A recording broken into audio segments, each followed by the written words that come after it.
ধানমন্ডি 32 রাখতে চাইতেছি না।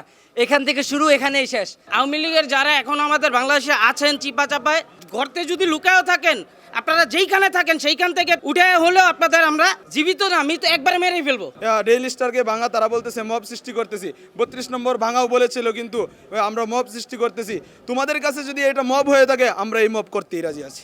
সরকার যদি বিপ্লবীদের গুণীদের কদর করতে পারতো, তাইলে আমাদের হাদি ভাইয়ের মতন আমরা এরকম বিপ্লবী সাহসী যোদ্ধা আমরা হারাইতাম না।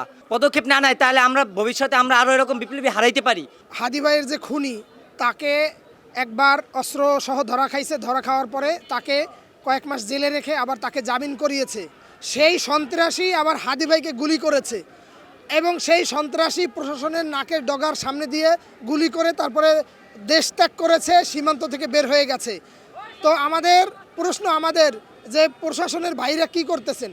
আওয়ামী লীগ যা করছে, সরকার কিন্তু এই বিষয়ে কিচ্ছু করতে পারে নাই, তারা টোটালি ব্যর্থ।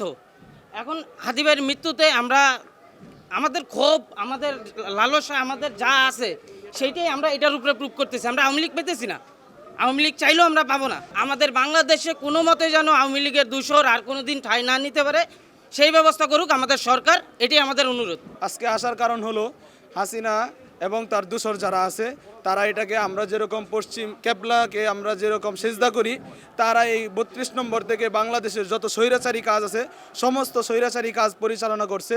তার জন্যই আমরা এই 32 নম্বর এসেছি।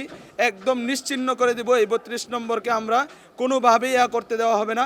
এবং আমাদের কাছে, আমার কাছে, সরকারের কাছে একটা আবেদন থাকবো যে সরকারকে আমি উদারত আহ্বান করব যে এই 32 নম্বরের মধ্যে বাংলাদেশের মধ্যে একটা জিনিস বাকি আছে, সব কিছুই জাতীয় আছে, সেটা হচ্ছে এখনও কিন্তু বাংলাদেশে জাতীয় কোনো টয়লেট নাই। আমি চাইবো এই 32 নম্বরের যে এরিয়া আছে, এই 32 নম্বরের এরিয়াকে জাতীয় টয়লেট বানানোর জন্য ভারতকে আমরা এখান থেকে হুঁশিয়ার করে দিতে চাই।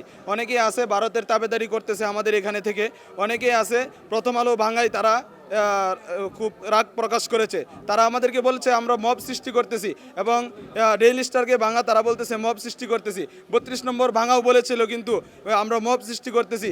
তোমাদের কাছে যদি এটা মব হয়ে থাকে, আমরা এই মব করতেই রাজি আছি। সিসি নির্বাচন কমিশন বলতেছেন যে এটা একটা বিচ্ছিন্ন ঘোষণা করে একটা হা করে একটা হাসি দিয়েছেন। এ কি মাথায় কি কোনো মস্তিষ্কে সমস্যা আছে? আমার কলিজাটা ফেটে যাচ্ছে এই কথাটা শোনার পরে। আমি আমার নিজের কান্না ধরে রাখতে পারি না ভাই। চিন্তা করে দেখেন, একজন দেশপ্রেমিক, আমি তার যে এই পর্যন্ত যতগুলো কথা শুনেছি, আমি তার মধ্যে পেয়েছি একটা নতুন আদর্শিক নেতার ছবি, আমি তার মধ্যে পেয়েছি একজন ন্যায় নীতিবান নেতার ছবি, আমি তার মধ্যে পেয়েছি দেশের মধ্যে হিন্দু মুসলিম একসাথে লড়াই করে অপরাধের বিরুদ্ধে স্লোগান তুলে অন্যায়কে প্রতিহত করেছে। আমি এই ছবি তার মধ্যে পেয়েছি। আমি এই নেতাকে হারিয়ে আমি খুবই আবেগ আপ্লুত।